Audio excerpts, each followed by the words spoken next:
হলেন ডাক্তার বিধানচন্দ্র রায়। সেই বিধানচন্দ্র রায়ের আমি সংক্ষিপ্ত একটা হিস্ট্রি আপনাদের সামনে বলার চেষ্টা করব যে উনি কি মাপের চিকিৎসক ছিলেন। একজন বয়স্ক লোক ডাক্তার বিধানচন্দ্র রায়ের কাছে যখন চিকিৎসা করতে এসেছিলেন, 50 মিটার দূর থেকে চিকিৎসা করে তাকে বাড়ি পাঠিয়ে দেয়। দুঃখিত হয়ে সেই বৃদ্ধ বলে যে আমরা গরিব বলে এইভাবে আমাদেরকে চিকিৎসা করা হলো, আমাদেরকে ছুঁয়েও দেখা হলো না। খুবই দুঃখিত হয়ে প্রেসক্রিপশনটি নিয়ে গিয়ে ফার্মাসিস্টকে দেয়। তখন ফার্মাসিস্ট বলে আপনার যে ঘরের চাল নেই, সেই ঘরের চালটা ঠিক করতে হবে। বৃষ্টির জলগুলো সেই বৃদ্ধের বুকে যখন পড়ছিল, তাতে করে তাকে শ্বাসকষ্ট রোগ হয়েছিল।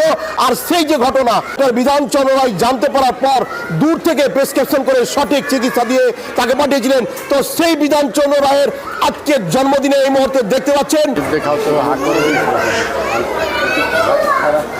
তার জন্মদিনকে উপলক্ষ করেই জাতীয় চিকিৎসক দিবস হিসেবে দিনটি পালন করা হয়। আজকে ডক্টর ডে উপলক্ষে এটা আয়োজন করেছে, অনেক ভালো লাগছে। যে কয়েকটা পেশেন্ট দেখা হয়েছে এখনো পর্যন্ত, তাদের মধ্যে পেট ব্যথাটা খুব কমন পেয়েছে। আজকে একজন চিকিৎসক যিনি সরকারি হাসপাতালে নিযুক্ত, সেখানে সরকারি কর্মচারী, তিনি নার্সিংহোমে গিয়ে রুগী দেখছেন। সেই ক্ষেত্রে আমি বলবো স্বাস্থ্য পরিষেবায় নিশ্চয়ই গভর্নমেন্টকে অবশ্যই নজর দিতে হবে। ডাক্তার শেখ সামাউল তিনিও কিন্তু আমাদের কালিয়াচকের গৌরব।